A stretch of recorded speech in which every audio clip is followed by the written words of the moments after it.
Daniel Padilla nagpasaya sa Sabuyan Festival sa Pula Oriental, Mindoro.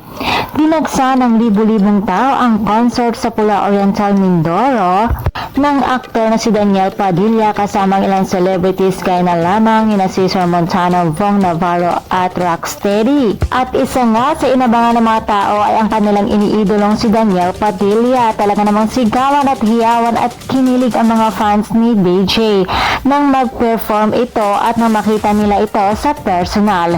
Iba pa rin talaga ang karisma ng nag-iisang Daniel Padilla. Hindi nga makakailang, madami pa rin talaga ang nagmamahal at sumusuporta sa aktor, kaya todo at sobra-sobra din siya nagpapasalamat sa lahat ng sumusuporta at hindi nang iwan sa kanya.